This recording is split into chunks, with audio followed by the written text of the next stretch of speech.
Pemirsa, catatan siang hari ini memotret betapa pentingnya menjaga anak-anak saat main di luar rumah. Di Surabaya, pemirsa, seorang bocah laki-laki berusia 3,5 tahun tercebur selokan di sekitar rumahnya saat bermain di tengah hujan bersama dengan sang kakak. Tubuh korban hanyut terbawa arus dan hingga saat ini belum juga ditemukan.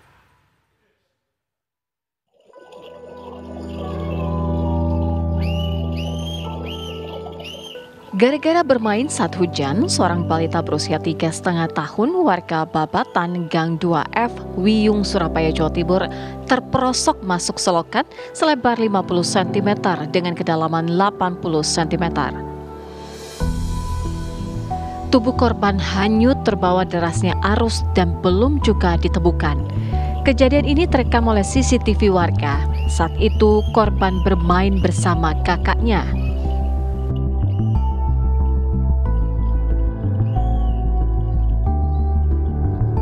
Di rumah ini cuma istri saya.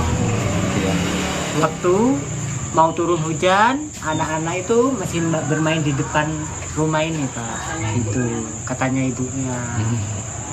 Itu sebelum turun hujan ya? Sebelum turun hujan. Itu main sama siapa aja, Pak? Ya? Main sama siapa? Sama kakaknya di sini. Kakaknya Raffi. Ya? Terus ada temannya perempuan. Nah, kalau nggak keliru namanya Amir. Nah, anak 3 yang bermain di sana. Langkah awal Basarnas dan BPBD Pemkot Surabaya langsung mendirikan tenda posko pencarian korban di dekat sungai lajunya arus air. Hingga kini proses pencarian korban terus dilakukan.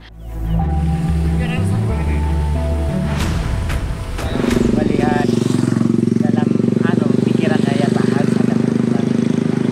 Saya dan supaya anak saya cepat ditemukan. Nanti kalau menurut jenengan upaya-upaya ini sudah maksimal atau harus lebih ditingkatkan? Ya, kalau menurut itu anggota tim Basarnas, kata tadi malam itu ngomongnya insya Allah pasti ditemukan Hari ini ya? Hari ini juga. Ya, kalau hari ini tidak sukses, bakalan tunda lagi besok. Bisa-bisa sampai 7 hari. Pasca pembersihan enceng gondok, kini tim SAR kembali bergerak dengan metode manuver dan estafet berputar di beberapa area.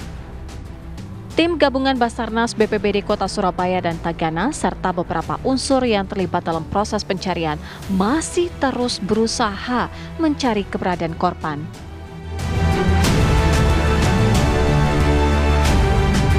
Untuk pencarian kita akan tetap melakukan seperti yang kemarin, tapi akan kita perluas.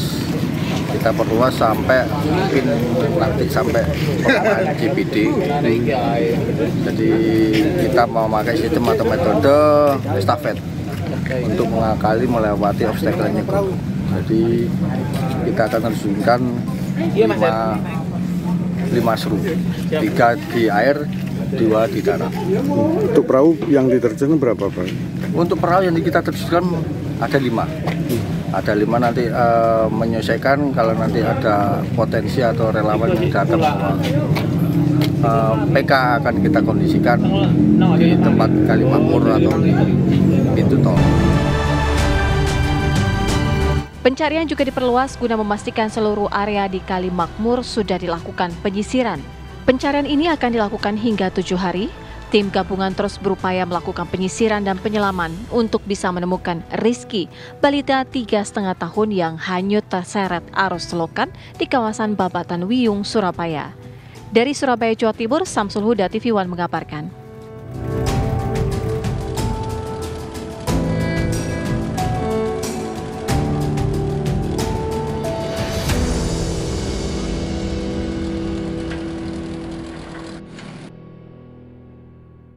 Proses pencarian balita yang hanyut ke selokan masih terus dilakukan oleh tim SAR gabungan. Kali ini tim SAR menyusuri Sungai Makmur di Kecamatan Wiyung, Kota Surabaya dengan menggunakan perahu karet.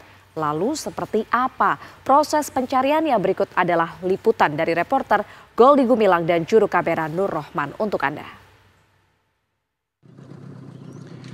Pemirsa, saat ini kami berada di perahu milik dari tim SAR gabungan yang saat ini masih terus melakukan pencarian terhadap balita berusia 3,5 tahun berjenis kelamin laki-laki yang kemarin hanyut terseret arus banjir di Babatan Wiyung, Kota Surabaya. Dan saat ini di hari ketiga kami mengikuti menyisiri Sungai Kalimakmur, dan untuk lebih lengkapnya pemirsa, ini ada beberapa personil dari Basarnas dan juga tim gabungan juga yang ikut mencari korban. Di samping kami telah bergabung dengan siapa? Boleh sebut namanya? Ivonita. Kak Ivonita, ini kita menyusuri dari mana sampai mana Kak titiknya? Oke, baik. Untuk penyusuran kali ini dari Jembatan Royal Resident sampai di Jembatan SMP 34 sejauh 1,5 km. Begitu arahan dan tim tadi. Mbak, kalau di hari ketiga ini jarak sampai di SMP 34 ini lebih jauh kah atau sama kayak kemarin? Sementara ini kita melaju lebih jauh ya Mas dari kemarin, karena eceng gondoknya sudah disingkirkan dengan eksavator. Jadi lebih panjang rutenya, tapi mentok sampai di SMP 34 karena di sana masih banyak eceng gondok. Gitu. Kak, selain satu perahu yang kita naik ini, ada berapa perahu lagi yang ikut mencari atau melakukan operasi pencarian hari ini?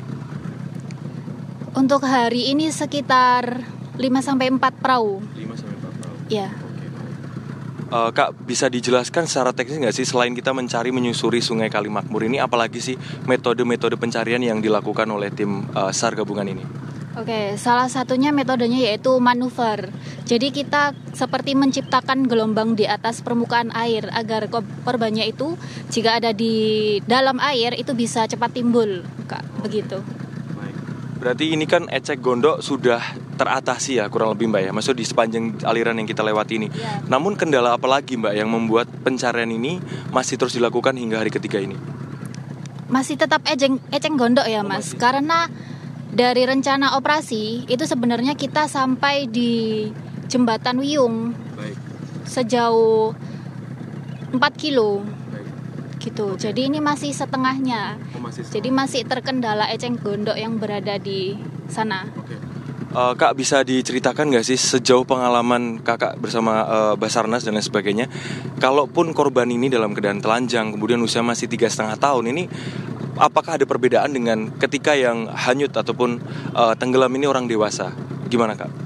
Oh ya, tentunya sangat berbeda ya Mas, karena korbannya masih kecil dan itu bedanya adalah kalau orang dewasa kita cepat dapat terlihat gitu. Kalau kecil itu banyak ditutupi oleh eceng gondok atau sampah-sampah yang lainnya. Jadi itu juga salah satu kesulitan untuk pencarian korban. Nah, ini dia pemirsa situasinya. Kita memang memantau di sini ada kurang lebih 6 tim. Kemudian ada juga sejumlah awak media yang ikut menyaksikan ataupun ikut melakukan pencarian. Dan di samping kami ini telah bersama salah satu saudara dari korban. Mas, bisa wawancara bentar nggih dengan Mas siapa, Amin? Gofur. Mas Gofur ya. Mas Gofur ini selaku siapa Mas?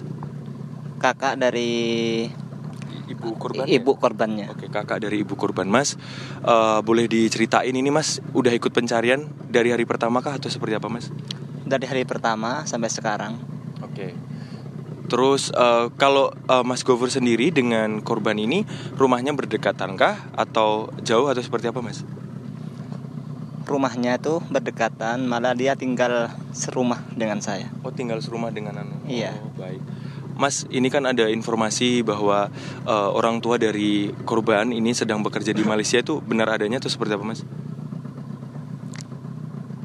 Dia semua ada di Malaysia. Ada di Malaysia ya? Iya, sama suaminya. Ya baik. biasa namanya orang yang kurang mampu lah. Baik. Jadi merantau ke luar negeri gitu ya. Berarti sehari-hari balita MR ini bersama dengan orang tua asuh berarti ya di Surabaya ini Mas ya? Iya. Oke, baik. Mas, mungkin ini kan udah hari ketiga, harapannya mungkin untuk korban ini seperti apa Mas, agar bisa segera ditemukan atau seperti apa? Ya, berdoalah. Baik.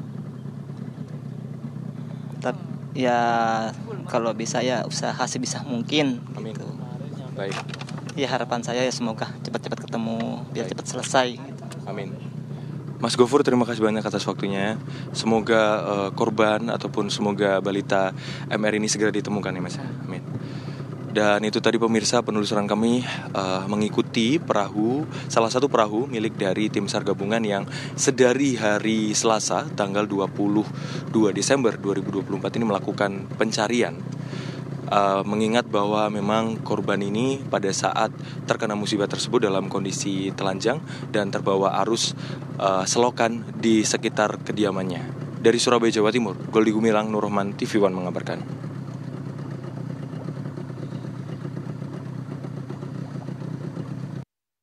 Keluarga balita laki-laki yang hanyut ke selokan pemirsa saat bermain hujan ini terus hadir dalam proses pencarian Rizky. Keluarga berharap Rizky dapat segera ditemukan.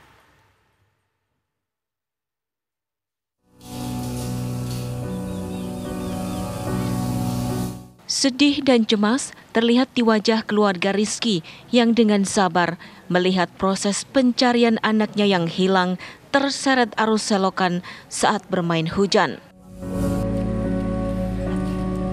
Demi menemukan Rizky, tim gabungan memperluas zona pencarian hingga Sungai Wonokromo di Tol Gunung Sari, Surabaya.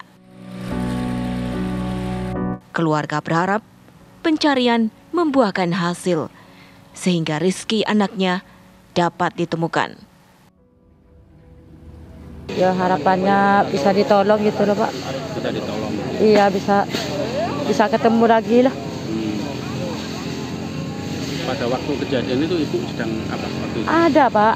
Ada ya? Iya, anak saya itu di depan main air hujan. Habis itu saya tuh keluar beli beras, dekat lah sebelahnya rumah. Terus habis beli beras itu ini sudah pindah di depannya potongan main. Saya duduk di kursi itu nungguin anak-anak itu. Nggak ada anak-anak jalan ke timur itu nggak ada Pak. Habis itu tinggal ke dalam mau nyuci beras. Soalnya ini nggak bawa nasi. Yang perempuan itu udah panggil saya, udah Rizky itu kintir air gitu. Ya itulah. Yang perempuan itu siapa? Yang ya tetangga. Tetangga. Iya. Tetangga kos itu. Waktu itu cuci. Iya, menyuci beras. Belum mari nyuci sudah manggil, udah Rizky kintir air katanya. Udah. Masih rimbunya tanaman enceng gondok menjadi kendala upaya penyisiran. Meski demikian, petugas telah mengoperasikan drone untuk memaksimalkan pantauan udara, khususnya di rimbunan tanaman enceng gondok.